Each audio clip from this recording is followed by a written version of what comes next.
Hello guys, welcome to our channel. నేను మీ anchor Teja. అయితే Raj Tarun Lavanya case ఇప్పటివరకు కూడా కొలిక్కి రాలేదు. దీనిపైన రాజ్ తరుణ్ వైపు నుంచి ఇప్పటివరకు మనం చూసాం ఆర్జే పాషా గారు ఫైట్ చేస్తున్నారు. అలాగే లావణ్య వైపు నుంచి అనిల్ కుమార్ గారు కూడా ఫైట్ చేస్తున్నారు, అడ్వకేట్ సుంకర గారు. సో అంటే అసలు వీళ్ళ ఇద్దరి మధ్య పోరు ఎలా ఉందంటే ఒకరిపైన ఒకరు చాలా చాలా నిందలు వేసుకుని చట్టంలో తెలుసుకోవాల్సిన విషయం మొత్తం కూడా రోడ్డు మీదకి తీసుకొచ్చేసారని చెప్పాలి. అంటే బూతులు కూడా తిట్టుకుంటున్నారు, అంత దారుణంగా ఉన్నాయి. సో దీనికి సంబంధించి ప్రస్తుతం మనతో పాటు మాట్లాడడానికి ఆర్జే పాషా గారు ఉన్నారు, ఆయనతో మాట్లాడదాం. నమస్తే అన్న. హాయ్ అండి. అయితే చాలా లోతు వరకు కూడా వెళ్ళిపోయిందని చెప్పాలి. అంటే ఒక మీడియాలో ఒక ఛానల్కి సంబంధించి ఇంటర్వ్యూకి వెళ్ళినప్పుడు మిమ్మల్ని ఒక చెప్పుతో కూడా తీసుకుని కొట్టడానికి ఆమె ప్రయత్నించింది. అసలు ఎందుకన్నా మీకు ఏంటి, మీరు నార్మల్ గా ఉండొచ్చు కదా? ఆమె చూస్తేనే నార్మల్ గానే ఉన్నాను. వాళ్ళే నిజాలు బయట పెడుతుంటే తట్టుకోలేక ఉడికిపోయి ఇటు పనులు చేస్తున్నారు. నేను మీరు గమనించండి, ఎక్కడ కూడా నా మాట కానీ ఇవేమి లేదు. వాళ్ళు బూతులు మాట్లాడడం, అగ్రెసివ్ గా బిహేవ్ చేయడం, దాడులు చేయించడం, ఇవన్నీ కూడా. ఇప్పుడు ప్రెసెంట్ మీ సిచ్యువేషన్ ఎలా ఉందన్న? అంటే దాడి చేపించింది అసలు ఎవరు, లావణ్యనా లేకపోతే అడ్వకేటా? అంటే మేబీ ఆయన పంపించాడేమో మనుషుల్ని. ఏంటి ఆయన డైరెక్ట్ గా మీ మీద అటాక్ చేస్తున్నాడు? అంటే బూతులు కూడా తిట్టాడు, చాలా దారుణమైన బూతులు నేను కూడా విన్నాను. అంటే ఆయన కేసు వీక్ అయిపోతుంది కదా నా వల్ల. ఇన్నాళ్ళు వన్ సైడెడ్ గెలిచేయచ్చు అనుకున్నాడు. నేను ఒకదాని తర్వాత సాక్ష్యాలు తీసుకొస్తున్నాను, లాజిక్ పాయింట్లు పట్టుకుంటున్నాను, మాట్లాడుతున్నాను, ఇవన్నీ చేస్తున్నాను. కేసు వీక్ అయిపోతుందని రగిలిపోతుంది. ఎలా ఆపాలి అప్పటిదాకా ఓపిక పట్టారు. ఎప్పుడైతే డ్రగ్స్ యాంగిల్ తీసుకొచ్చానో వెంటనే మనకు తెలుస్తుంది ఏంటంటే లావణ్య ఈయనకి 3 లక్షలు ఇచ్చింది. ఎవరికి? దిలీప్ శంకర్కి అని మనకు కాల్ రికార్డులో. ఆ 3 లక్షలు దేనికి ఇచ్చింది? రాజ్ తరుణ్ కేసు కోసం కాదు, డ్రగ్స్ కేసులో క్వాష్ చేయించమని. సో బయటకు ఏం జరుగుతున్నా కూడా లోపల జరుగుతున్నది ఈ కోణం. ఎప్పుడైతే నేను డ్రగ్స్ కేసులో వేలు పెట్టడానికి ట్రై చేశానో అప్పుడు ఆన్ ద స్పాట్, మీకు గుర్తుపెట్టుకోండి, అప్పుడే చెప్పబడింది. అప్పటిదాకా ఇప్పుడు జనరల్గా అమ్మాయికి నిజంగా రికార్డ్స్ అయిన అమ్మాయిని నువ్వు వేరే వాడితో సంబంధం పెట్టుకున్నావు అంటే అప్పుడు చెప్పుకో తీసుకొడతారు. నా మీద ఆ రోజు ఎప్పుడైతే నువ్వు మస్తాన్ సాయితో నీకు ఎఫ్ఐఆర్ ఉంది కదా అని చెప్పి నేను అడిగిన రోజున ఆ రోజు నా మీద ఏమలేదు, ఆవిడ మామూలుగానే ఉన్నది, లేదో ఉందని చెప్పుకుంది. కానీ ప్రీతి కేసు, ప్రీతికి నువ్వు అసలు ప్రీతి అనే ఆమె ఎవరు, ఆమె అసలు ఎలా ఎంటర్ అయింది, తర్వాత ఆమె మీద కూడా దాడి చేయడానికి ప్రయత్నించారంటూ కూడా ఒక అడ్వకేట్ ఆమె వైపు కూడా ఫైట్ చేస్తున్నారు కదా. ఆవిడ ప్రీతి అనే ఆవిడ ఇంటర్మీడియట్ చదువుకొని అప్పుడే ఇంకా ఏదైనా మంచి కెరీర్ చేద్దాం అనుకుంటున్నాను కూడా. చిన్నపిల్ల, ఒక 20-21 ఏళ్ళ పిల్ల. ఆ టైంలో ఆవిడకి ఇది ఇంట్రెస్ట్. సో డిజిటల్ మార్కెటింగ్ అని ట్రావెల్ వ్లాగ్స్ చేద్దామని చెప్పి అనుకుంటున్న టైంలో తన ఫ్రెండ్ ఉదయ్, అతను ఈవిడ్ని పరిచయం చేశాడు.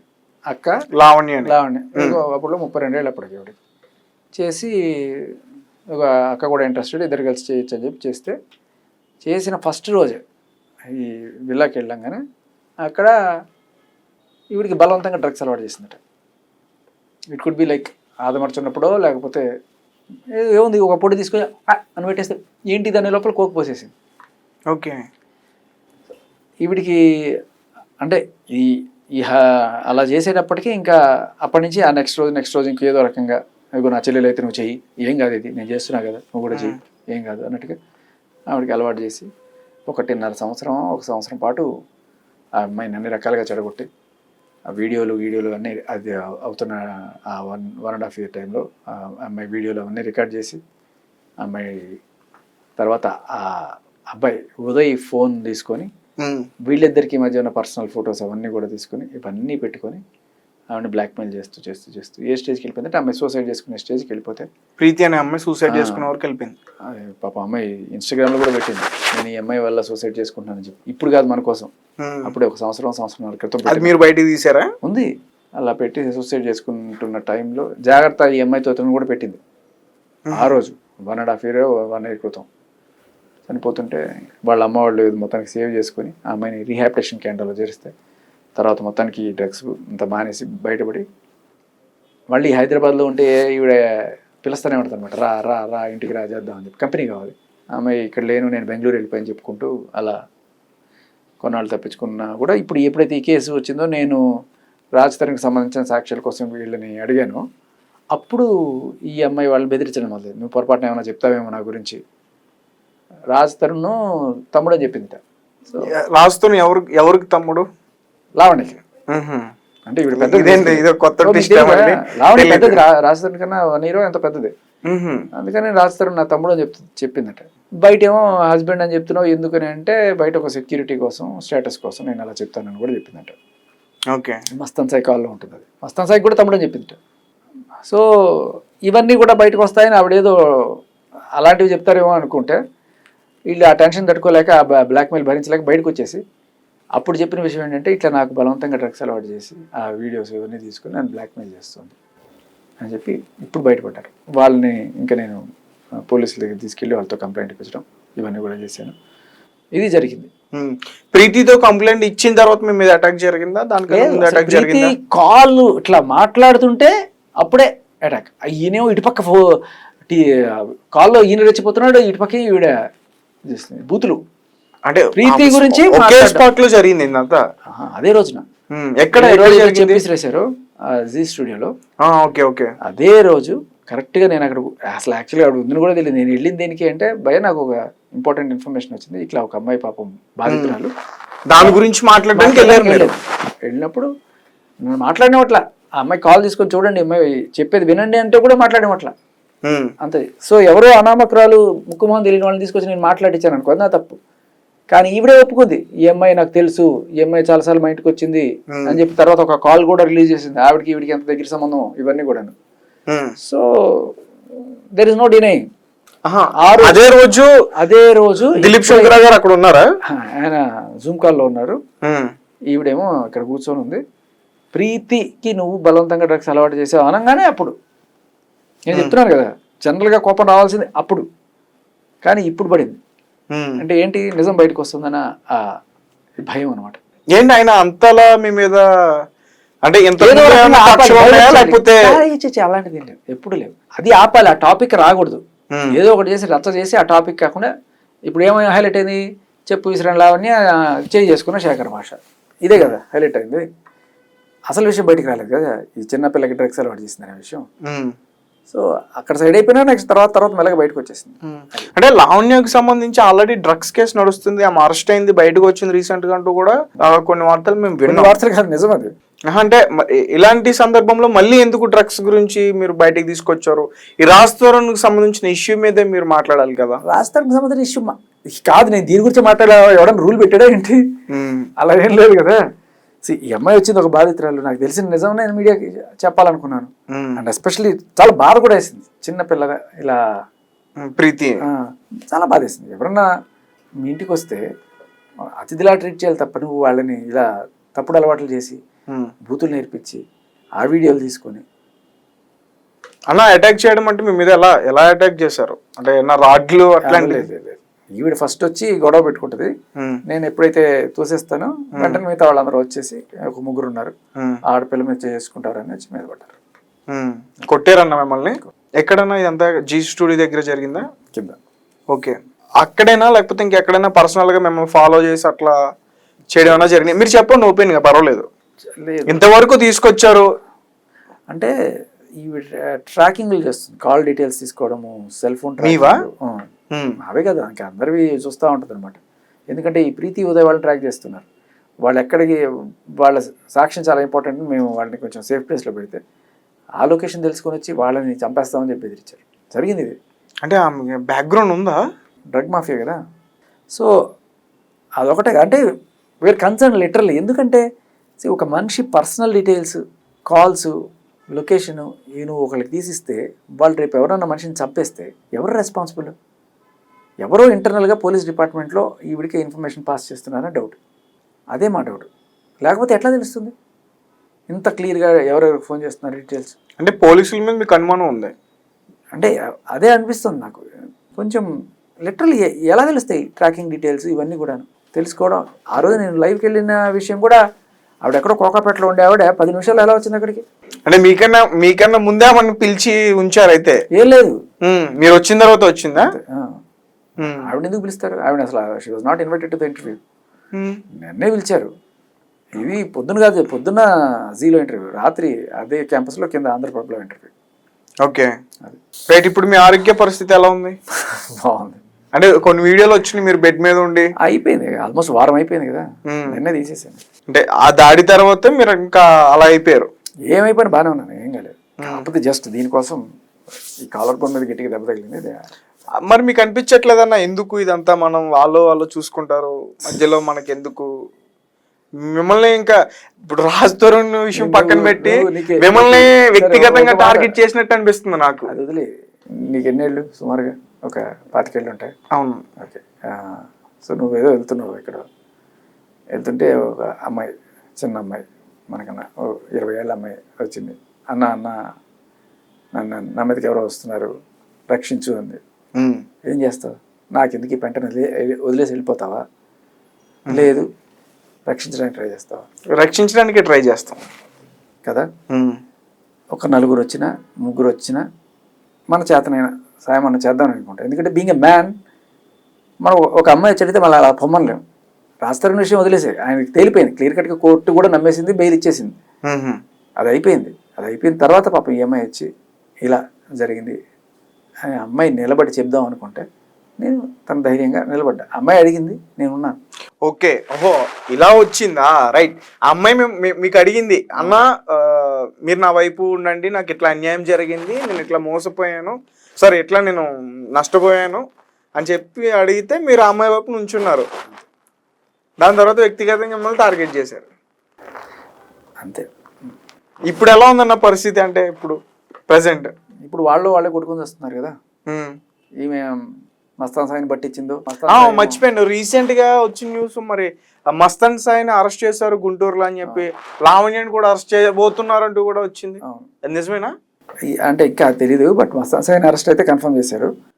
ఎందుకు, దేని గురించి? గుంటూరు వెళ్ళిందట, మరి ఎందుకు, దీని గురించి వెళ్ళిందా, పోలీసులకి ఏమైనా సాక్ష్యాలు ఇచ్చిందా? మస్తాన్ సాయి నిన్న ఈవిడ గురించి మొత్తం బయట పెట్టాడు కదా, మొత్తం విషయం చెప్పాడు కదా, అందుకని కోపంతో మస్తాన్ సాయికి సంబంధించిన ఏమైనా ఇచ్చిందేమో. అంటే ఒకవేళ అదే నిజమైతే ఒక డ్రగ్ పెడ్లర్ని ఇన్నాళ్ళు నువ్వు కాపు కాసావు, అంతేనా? మస్తాన్ సాయి డ్రగ్ పెడ్లర్ అనే విషయం నీకు తెలిసి ఇన్నాళ్ళు పోలీసులకి అవి చెప్పకుండా ఇన్నాళ్ళు దాచిపెట్టుకున్నావు. ఇవాళ నీకేదో పర్సనల్గా అతను నీకు సంబంధించి చెప్పాడని చెప్పి ఇవాళ అతను పట్టించడానికి నువ్వు ట్రై చేసావు. ఒకవేళ అదే ఆవిడే పట్టించుంటే ఎంత దారుణం. అంటే అందరినీ కాపు కాస్తాం మనం, మనకి ఎప్పుడైనా వచ్చినప్పుడు మాత్రమే వాడతాం. నిజానికి సమాజానికి సేవ చేయాలో లేకపోతే పోలీసుకి ఇన్ఫర్మేషన్ ఇవ్వాలనేది ఏ రకమైన ఇది లేదు. తప్పు కదా. నీకు ఒక దొంగని తెలిసి దాచిపెట్టావు ఇన్నాళ్ళు, ఇవాళ బయట పెట్టావు, సంవత్సరం తర్వాత 2 సంవత్సరాల తర్వాత. అది కూడా వాడు నేను ఏదో చేస్తాడని కక్షతో పట్టించావు. చాలా తప్పది. దీనికి సంబంధించి మీకు బెదిరింపు కాల్స్ వస్తున్నాయి, నిజమేనా? నాకెందుకు వస్తాయి? అసలు ఒక్క కాల్ కూడా రాలేదా? నాకు ఏం జరిగింది, ఎలా పట్టుబడ్డారు, ఏంటి అని వస్తుంది, నాకు ఇంకా ఇన్ఫర్మేషన్ తెలియాల్సి. లావణ్య మీకు ఎన్నిసార్లు కాల్ చేసింది ఇప్పుడు వరకు? ఒకసారి, అప్పుడు నేను గట్టిగా తిట్టాను, గుర్తుందా మీకు? కాల్ కూడా బయటకు వచ్చింది. వాళ్ళ అమ్మని ఎలా తిడతావు నువ్వు, అసలు ఆడదానివైనా ఎట్లా అంటావు అని చెప్పి గట్టిగా అన్నాను. డ్రగ్స్ అమ్ముకునే లుచ్చే పనులు చేసే నువ్వు అని చెప్పి గట్టిగా తిట్టాను కదా, ఒకటే సార్. దాని తర్వాత ఇప్పుడు కాల్స్ కానీ ఎప్పుడు చేయలే. అంటే నాకు తెలిసింది ఏంటంటే మిమ్మల్ని ఆగిపోండి, సైలెంట్ అయిపోండి, ఇండైరెక్ట్ గా మీకు కాంటాక్ట్ అవ్వడానికి ట్రై చేశారని నేను విన్నా. అంటే ఆవిడ కొట్టేసి తోసాను కదా, ఆ తోసిన దానికి ఆవిడకి ఇంకేదేదో అయిపోయి ప్రాణహాని అయిపోయి అన్నీ అయిపోయింది అనేది కేసు పెట్టింది పోలీస్ స్టేషన్లో. సో ఆ కేసు తీయాలంటే నేను మాట్లాడకుండా ఉండాలని చెప్పి ఒక బేరం పెట్టారు. హలో అన్న, అంటే ఇప్పుడు మీరు తిరగబడరా స్వామి ఆ ప్రెస్ మీట్కి కూడా వెళ్ళినట్టున్నారు, అక్కడ కూడా రాజతరుణ్ గారు మీరు షేర్ చేసుకున్నారు. అసలు అంటే ఆయన మాట్లాడుతుంటే తను తడబాడుతున్నట్టు అనిపిస్తుంది. రాజతరుణ్కి కొంత అదేదో అంటారు స్టేజ్ ఫియర్ లాంటిది, క్లోజ్డ్ రూమ్స్లో అతనికి కొంచెం తడబడతాడు. అంటే ఇప్పుడు అతని ఆరోగ్య పరిస్థితి బాగాలేదని కూడా విన్నాను నేను. ఇప్పుడు బాగానే ఉందా? He's fit and fine. ఎప్పుడైతే బెయిల్ వచ్చిందో ఆ తర్వాత నేను 2-3 సార్లు మాట్లాడాను, చాలా పాజిటివ్గా అనిపించింది. He's good. వాళ్ళ ఫ్యామిలీ మీద అటాక్ చేశారు అని చెప్పేసి? అటాక్ కాదు, ఇంటికెళ్ళి తలుపులు బాది ఊరికే రచ్చ చేయడం అంతే. అంటే బేసికలీ మనుషుల్ని ఇరిటేట్ చేయడం. ఇందులో పవన్ కళ్యాణ్ అభిమాని అనిల్ కుమార్ దేశ్ముఖ్, ఆయన అభిమాన ఎవరు, దిలీప్ శంకర్ అభిమాని అనుకుంటా. ఆయన ఎంట్రీ అసలు ఏంటి, ఆయన ఏం మాట్లాడాడు అసలు అక్కడ నిన్న స్టూడియోలోనా? ఏమో ఆయన ఏమంటాడంటే, ఏమో మరి నేను విన్నది, నాతో కూడా ఒకసారి ఫోన్ చేసి మాట్లాడి, ఎవడో కూడా నాకు తెలియదు, చేసి ఎవరో అంటే సరే ఏంటి విషయం అంటే, నాకు లావణ్యే న్యాయం అనిపిస్తుంది. అంటే సరే ఇది విన్ అని చెప్పి 2-3 పంపించారు. ఉమ్, విన్న తర్వాత కూడా ఆవిడే ఎందుకంటే ఇప్పుడు పెళ్ళాం కనుక తప్పు చేస్తే, పెళ్ళామో ప్రియురాలు ఎవరన్నా తప్పు చేస్తే, డ్రగ్స్ చేసినా లేకపోతే అక్రమ సంబంధాలు పెట్టుకున్నా అది నీ తప్పు, నువ్వు చూసుకోలేదు కాబట్టి ఆవిడ అట్లా అయింది. ఉమ్, కాబట్టి నువ్వేం చేయాలి, ఆవిడని సరైన మార్గంలోకి పెట్టుకోవాలి, ఉమ్, అది మంచి చెప్పి మంచి దారిలోకి తెచ్చుకోవాలి. ఉమ్, సో అది ఆయన పాయింట్ ఆఫ్ వ్యూ అనమాట. ఉమ్, ఎవడిష్టం వాడిది కదా. ఇప్పుడు మొగుడు పెళ్ళాలు కలిసి ఉన్నారు, మొగుడు వేరే అమ్మాయితో వెళ్ళాడు, పెళ్ళానికి కోపం వచ్చింది, నేను నీతో ఉండను అనొచ్చు, లేదు ఆయన క్షమించవచ్చు, అది ఆవిడ ఇష్టం. ఉమ్, లేదు ఎవరో దేశముఖ్ చెప్పాడని చెప్పి ఇంకోటి చెప్పాడని చెప్పి ఉండదు కదా, వాళ్ళ పర్సనల్ చాయిస్ అది. గాంధీజీ ఒక చెంప మీద కొడితే ఇంకో చెంప చూపించమన్నాడు, అలా అని ప్రతి ఒక్కరు చూపిస్తాడా, ఇంకో చెంప పక్కలు కొడతాడు, అంతే కదా. ఆదర్శం ఏదైనా అవ్వచ్చు, మనిషికి ఒకవేళ నువ్వు తప్పు చేస్తే అతనికి అసలు మీరు రాజ్ వైపే ఉండాలని ఎందుకు అనిపించింది? రాస్తారు వైపు ఏం లేదు, నేను వచ్చిందే తప్పుడు కేసు అని తెలిసే వచ్చాను. నేను ఈ తప్పుడు కేసు ఇదిగో చూడండి అని చెప్పి నేను సాక్ష్యాలు పట్టుకొచ్చి చూపించాను. బేసికల్ పాయింట్ మీకు మళ్ళీ మళ్ళీ అదే చెప్తున్నాను, మగాళ్ళ మీద ఈ చట్టంలో ఉన్న సెక్షన్స్ ఏవైతే ఉన్నాయో ఆడవాళ్ళకి ఫర్గా ఉన్నాయి, 493, 498A ఇలాంటివి వాడి ఒక పెద్ద ఇండస్ట్రీ నడుస్తుంది. సో ఏంటంటే నన్ను ఏదో నీకు ఒక అమ్మాయి పరిచయం అయింది, ఏదో కొంత క్లోజ్గా మూవ్ అయ్యారు అనుకో, ఆ 2-3 ఫోటోలు చాలు వెళ్ళి నీ మీద కేసు పెడతారు. ఏమని, సార్ మీ పేరు మర్చిపోయి, నా పేరు తేజ అని. సో తేజ నన్ను పెళ్లి చేసుకుంటానని నన్ను వాడుకొని మోసం చేశాడు అని కేసు పెడతాడు నేను. అది 493, అది 10 ఏళ్ల శిక్ష. దానికి నీకు బెయిలబుల్లో ఇవన్నీ ఉంటాయి అన్నమాట. సో ఇంక నువ్వు లాక్కోలేక పీక్కోలేక ఏదో ఒకటమ్మా నీకు ఎంతో కొంత తెచ్చుకొని వదిలించుకోవాలని చెప్పి వాళ్ళు. సో బేసికలీ ఈ దందా చేసేవాళ్ళు ఫస్ట్ టైం కాదు, 2, 3 సారో 4, 5 సారో పెడుతుంటారు ఇట్లాంటివన్నీ కూడా. ఫస్ట్ టైం ఒకసారి ఏదో దీంట్లో పెడతారు, వాళ్ళు చవి చూస్తారు, ఓకే మనం చేయొచ్చు అని చెప్పి. సో కొంతమంది పోలీసులు కూడా ఒక అమ్మాయి కూడా దొరికితే వీడి దగ్గర డబ్బులు ఉన్నాయనుకుంటే పెట్టండి మనకి ఎంతో కొంత వస్తాయి కదా షేర్ చేసుకుందాం అనే టైప్లో ఉండేవాళ్ళు కూడా ఉంటారు కొంతమంది. అందరూ అన్నాం కొంతమంది. మీకు సైలెంట్ అయిపోండి భాషా గారు, ఇంక అమౌంట్ వస్తుంది కాల్స్ వచ్చే అమౌంట్ వస్తుందని ఎవరు కాదు, సైలెంట్ అయిపోండి ఎందుకు సార్ ఇంకా మనకి అనేవాళ్ళు చాలా మందే ఉన్నారు. ఇండస్ట్రీకి సంబంధించి ఎవరైనా పెద్దలు ఫోన్ చేశారా ఇండస్ట్రీకి సంబంధించి? చేశారు. అంటే ఏ రకంగా మీరు వెళ్తుంది మంచిదే, ఒక్కడు నిలబడ్డావు సరైనోడి సరిగ్గా మాట్లాడుతున్నావు, వీఆర్ విత్ యూ అని చెప్పిన వాళ్ళే ఉన్నారు ఇండస్ట్రీలో అందరూ కూడా. అంతే, జాగ్రత్త అని చెప్పారు. ఓకే, అయితే నాకు తెలిసిన విషయం ఏంటంటే నేను విన్నాను డైరెక్ట్గా, లావణ్య ఏమన్నారంటే ఈ ఆర్జే పాష మొత్తం అతనికి మార్కెట్ తగ్గిపోయింది, మళ్ళీ మార్కెట్లోకి రావాలి, అందుకనే రాజ్ తరుణ్ కన్నా ముందు ఏదో కేసు తీసుకొచ్చి మాట్లాడాడు, ఇంటర్వ్యూలు ఇచ్చాడు, ఇప్పుడేమో రాజ్ తరుణ్ వైపు నిలబడ్డాడు. ఇదంతా బిగ్ బాస్కి ప్లాను, బిగ్ బాస్లోకి వెళ్ళడానికి ఇదంతా స్కెచ్ చేస్తున్నాడు.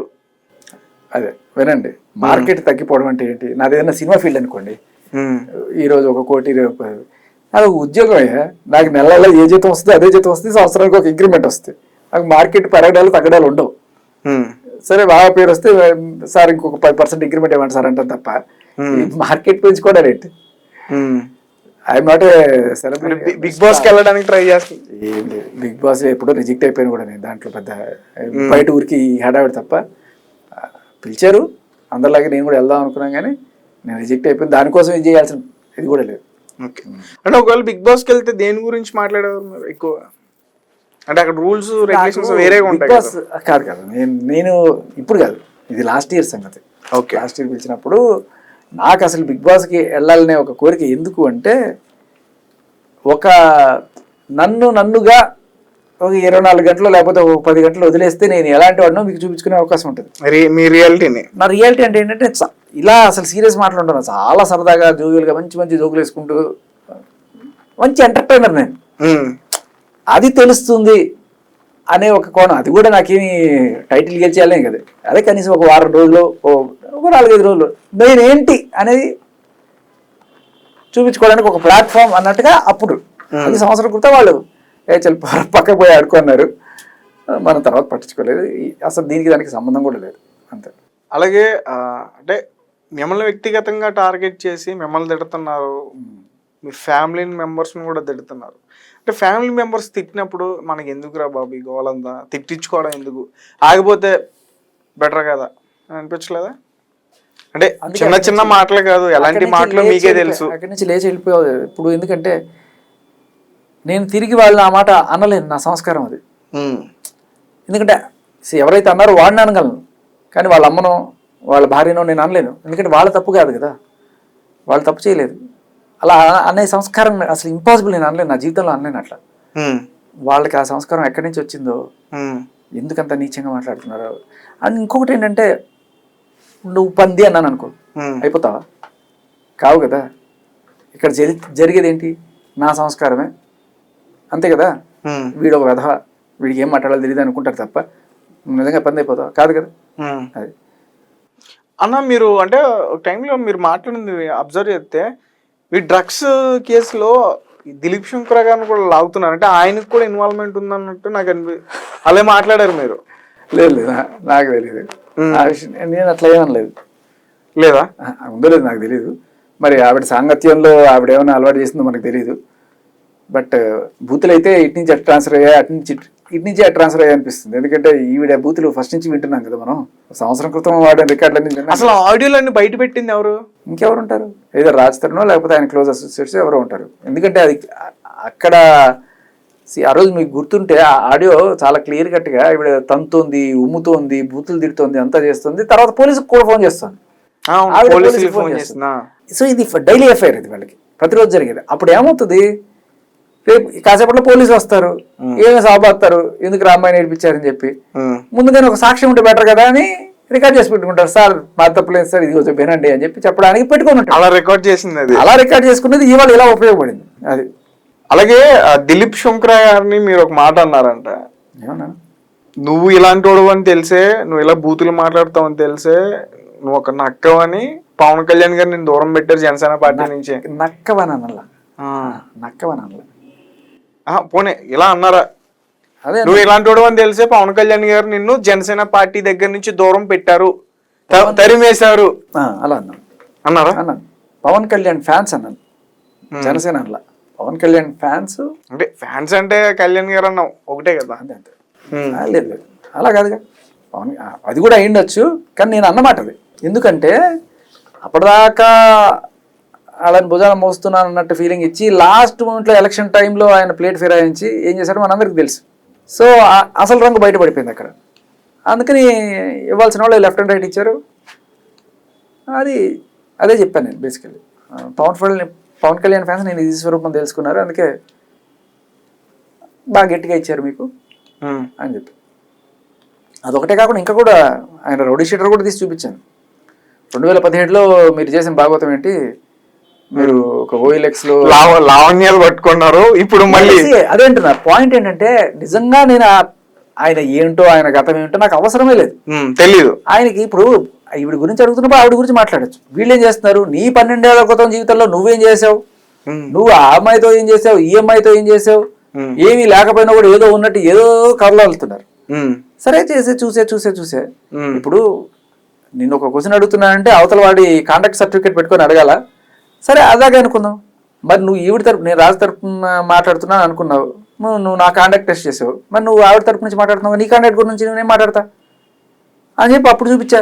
అప్పుడు దాకా సరే ఏదో ఆయన లాయర్, ఆయన పని చేసుకున్నా, నాకేం పని, ఆయన మీద బుర్ర చల్లాల్సిన పని లేదు. ఇలా నువ్వు అప్పట్లో అలా కదా, ఇప్పట్లో ఇలా కదా అని నువ్వు మాట్లాడాలనుకుంటే నేను మనం మాట్లాడచ్చు. పాయింట్ అది కాదు కదా, నువ్వు పాయింట్ మాట్లాడు. ఒక మీడియాకి ఇద్దరు కలిసి ఇంటర్వ్యూ ఇచ్చారా, చూసారా? ఎవరిద్దరు? లావణ్య గారు అట్లాగే దిలీప్ శంకర్ గారు, చూసారా? చూసిన తర్వాత మీకు ఏమనిపించింది? ఏదో ఒక పైశాచిక ఆనందం పొందుతున్నారు అని చెప్పి అనుకుంటూ, బాగా తిట్టానా, బాగా మంచి బూతులు తిట్టాను, నువ్వు ఇంకా బాగా తిట్టా. ఆ ఇంటర్వ్యూలో మీరు చూడాల్సింది కింద కామెంట్లు. వాళ్ళిద్దరూ నన్ను తిట్టారు, వాళ్ళు ఆనందపడుతున్నారు. వాళ్ళు 4 తిట్లు తిట్టే కింద 400 తిట్లు తిట్టారు వాళ్ళని. ఓకే, కామెంట్స్ అన్ని చూసారా మీరు? అది చూసి ఆనందం పొందుతారు సీరియస్లీ. ఇప్పుడు వాళ్ళు అనుకునే తర్వాత వాళ్ళు ఎక్కడ చూసుకుంటే తర్వాత వాళ్ళకైనా అర్థమవుతుంది కదా. సర్ప్రైజింగ్లీ అంటే జనరల్ గా యాంకర్ అట్లీస్ట్ న్యూట్రల్ గా ఉంటారు, ఆవిడ యాంకర్ కూడా అవునండి వాడు సైకోలాగా ఉన్నాడు అంటే నాకు అర్థమైపోతుంది మొత్తం ఒక కుమ్మక్కకి అదే రేట్స్ పెట్టుకున్నారని చెప్పి. ఇవాళ అదే ఛానల్లో మీరు చెప్పిన దాంట్లో మస్తాన్ సాయి అరెస్ట్ అయ్యాడు, నెక్స్ట్ శేఖర్ భాష టైటిల్ పెట్టుకున్నారు. అంటే వాళ్ళ అక్కస్ ఏమిటో నాకు అర్థం. అంటే మీకన్నా ఫోన్స్ వస్తున్నాయన్నా మిమ్మల్ని, అదే పోలీసుల దగ్గర నుంచి కానీ అట్లా మిమ్మల్ని అరెస్ట్ చేస్తాం ఇట్లా మీరు ఇట్లా మాట్లాడితే? ఏమి లేదు, అలాంటిది ఏం లేదు. వస్తే మరేంటి ప్రాబ్లం? అరెస్ట్ అయితే ఇట్లాంటి వాటిలోనే అరెస్ట్ అవ్వాలి, పోరాటంలోనే అరెస్ట్ అవ్వాలి తప్ప డ్రగ్స్ అమ్ముకుంటే అరెస్ట్ అయితే చాలా చండాలంగా ఉంటుంది. అంటే ఫిక్స్ అయిపోయారు మీరు.